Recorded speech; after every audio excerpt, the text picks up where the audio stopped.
राज ठाकरे आणि उद्धव ठाकरे यांचं एकत्र येणं लोकांना कितपत आवडलं होतं, ते आज त्यांच्या एकत्रित सभांना होणारी गर्दीच सांगतेय, असं एकंदर चित्र आपण पाहतोय. कारण निवडणुका आहेत महानगरपालिकेच्या आणि ठाकरे बंधूंच्या सभांना गर्दी होतीये विधानसभेच्या निवडणुकीसारखी. ठाकरे बंधू एकाच व्यासपीठावर दिसतायत ही गोष्ट केवळ राजकीय घटना नाही, तर महाराष्ट्राच्या राजकारणातील एका दीर्घ भावनिक अध्यायाचा नवा टप्पा आहे.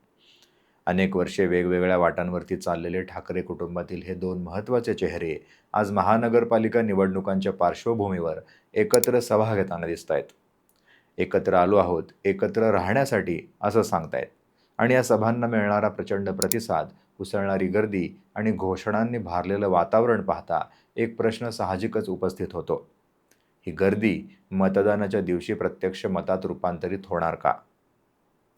उत्तर सविस्तर सांगतो, व्हिडिओ पूर्ण बघा. ठाकरे हे नाव महाराष्ट्रात केवळ आडनाव नसून एक राजकीय ब्रँड आहे असं म्हणतात. स्वर्गीय बाळासाहेब ठाकरे यांनी उभी केलेली शिवसेना ही फक्त एक राजकीय संघटना नव्हती, तर ती मराठी अस्मितेचा आवाज होती. त्या वारशातून उद्धव ठाकरे आणि राज ठाकरे हे दोन वेगवेगळ्या स्वभावाचे पण प्रभावी नेते पुढे आले. उद्धव ठाकरे यांनी संयमी, संघटनात्मक आणि प्रशासकीय पद्धतीने राजकारण केलं, तर राज ठाकरे यांनी आक्रमक वक्तृत्व, थेट संवाद आणि भाषण शैलीतून लोकांना आकर्षित केलं. 2006मध्ये मनसेची स्थापना झाल्यानंतर मराठी मतदार विभागला गेला आणि तेव्हापासून प्रत्येक निवडणुकीत ठाकरे एकत्र असते तर काय झालं असतं, हा प्रश्न कायम चर्चेत राहिला. आज ते एकत्र आलेले असताना त्यांचं हे एकत्र येणं जितकं भावनिक वाटतं, तितकंच ते राजकीय गणितांवर आधारित आहे. महानगरपालिका निवडणुका म्हणजे केवळ सत्ता मिळवण्याची संधी नसते, तर शहराच्या कारभारावरचा ताबा, आर्थिक स्रोतांवरती नियंत्रण आणि भविष्यातील मोठ्या राजकारणासाठी मजबूत पाया असतो. मराठी मतदार पुन्हा एकत्र आणण्याचा प्रयत्न, विखुरलेली मतं एका दिशेने वळवण्याचा आणि आपण एकत्र लढा देतोय हा संदेश देणं, हा या एकत्र येण्यामागचा मुख्य उद्दिष्ट दिसून येतं. हे सगळं जरी असलं तरी एक गोष्ट ठाकरे बंधूंच्या फेवरमध्ये दिसतेय आणि ती म्हणजे त्यांच्या सभांना होणारी प्रचंड गर्दी. आजकाल काही पक्षांना माणसं भाड्याने आणावे लागतात, अशी टीका जिथं आपण ऐकतो, तिथे ठाकरे बंधूंच्या सभेमध्ये पाय ठेवायला जागा नसते. सभांमध्ये दिसणारी ही गर्दी नक्कीच दुर्लक्ष करण्यासारखी नाही. हजारोंच्या संख्येने जमलेले लोक, घोषणा, टाळ्यांचा कडकडाट आणि सोशल मीडियावर व्हायरल होणारे फोटोज आणि व्हिडिओज, हे सगळं पाहिलं की एका मोठ्या विजयाचं चित्र डोळ्यासमोर उभं राहतं. पण हे सगळं तितकं सोपं आहे का? महाराष्ट्राच्या राजकीय इतिहासाकडे पाहिलं तर मोठ्या सभा झाल्या, प्रचंड वातावरण निर्माण झालं, तरीही निकाल अनपेक्षित लागल्याची अनेक उदाहरणं आहेत. मनसेच्या सुरुवातीच्या काळात सभांना मिळणारा प्रतिसाद आणि नंतर निवडणुकीत मिळालेलं मर्यादित यश हे त्याचं ठळक उदाहरण देता येईल. शिवसेनेलाही अनेक वेळा भावनिक पाठिंबा मिळाला, पण स्थानिक नाराजी, उमेदवारांची निवड आणि अंतर्गत मतभेद यामुळे फटका बसलेला दिसून येतो. सभेला होणाऱ्या गर्दीकडे थंड डोक्यानं पाहणं गरजेचं आहे. गर्दी म्हणजे मतदार नाहीत आणि मतदार म्हणजे हमखास समर्थक देखील नाहीत. निवडणुकीच्या इतिहासात असं अनेक वेळा घडलंय की सभा हाऊसफुल पण ईव्हीएम रिकामं.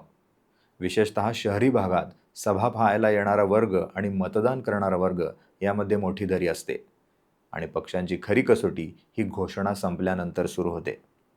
घराघरात पोहोचण्याची क्षमता, मतदार नोंदणी आणि मतदानाच्या दिवशी बूथ मॅनेजमेंट, याशिवाय महानगरपालिका निवडणूक ही नेत्यांच्या लोकप्रियतेपेक्षा स्थानिक समीकरणांवर ठरते. कोणत्या प्रभागात कोण उमेदवार आहे, तो त्या भागात किती वर्षांपासून सक्रिय आहे आणि त्याचा थेट संपर्क मतदारांशी आहे की नाही, हे घटक निर्णायक ठरतात. या सगळ्यात आणखी एक महत्त्वाचा मुद्दा म्हणजे प्रतिस्पर्धी. आज ठाकरे बंधू अशा वेळी एकत्र आलेत जेव्हा समोर राज्यात आणि केंद्रात सत्ता असणारा भारतीय जनता पक्षासारखा पूर्ण ताकदीने मैदानात उतरलेला प्रतिस्पर्धी आहे. भाजपची तयारी पाहिली तर पक्ष भावनिक राजकारणापेक्षा व्यवस्थापनावर अधिक भर देताना दिसतो. महानगरपालिका निवडणुकांकडे भाजपा केवळ स्थानिक स्वराज्य संस्थेची निवडणूक म्हणून पाहत नाही, तर भविष्यातील मोठ्या निवडणुकांची संधी म्हणून पाहतो. बूथ मॅनेजमेंट, मतदार यादीतील बारकावे, सोशल इंजिनिअरिंग आणि आर्थिक व संघटनात्मक ताकद या सगळ्या बाबतीत भाजप आज इतर पक्षांपेक्षा एक पाऊल पुढे आहे. त्यामुळे सभांमधील गर्दी भाजपसाठी फार मोठा धोका नाही, कारण त्यांची लढाई मैदानावर नाही आहे, तर मतदानाच्या दिवशी आकड्यांवर केंद्रित आहे. राज आणि उद्धव यांनी एकत्र यावं म्हणून त्यांच्या दोन्ही पक्षातील अनेकांनी तब्बल 20 वर्ष प्रयत्न केले. आज त्यांच्या सभांना मिळणारा प्रतिसाद, मराठी मनाची प्रतिक्रिया आणि आनंदात असलेले मुंबईकर पाहता त्यांच्या प्रयत्नांना यश आलं असलं असं जरी म्हणता येत असलं तरी ज्या कारणासाठी ते एकत्र आलेत त्या निवडणुकीत जर त्यांना यश मिळालं तर महाराष्ट्राच्या राजकारणात शिवशक्ती नावाचा आणखी एक नवा अध्याय सुरू होईल. पण शेवटी तोच प्रश्न उरतो, या गर्दीचं मतात रूपांतर होईल का? तर याचं उत्तर थेट हो किंवा नाही असं सरळ देता येणार नाही. जर ठाकरे बंधूंप्रमाणे त्यांच्या तळागाळातील कार्यकर्त्यांनी सुद्धा एक दिलाने एकत्रित काम केलं, स्थानिक नेतृत्व सक्षम ठरलं, मतदारांशी थेट संवाद साधला गेला, नाराजांची समजूत आणि बंडखोर अप्रत्यक्षपणे कोणासाठी काम करतील ही सगळी गणितं जमून आली तर ही गर्दी मतात रूपांतरित होऊ शकते. मात्र हे सगळं फक्त भावनिक क्षणांपुरतंच मर्यादित राहिलं तर मात्र सभांची गर्दी असूनही निकाल वेगळे लागू शकतात. या सगळ्याबद्दल तुम्हाला काय वाटतं हे आम्हाला कमेंटमध्ये नक्की सांगा आणि अशाच माहितीपूर्ण व्हिडिओसाठी आपल्या चॅनलला सबस्क्राईब करा.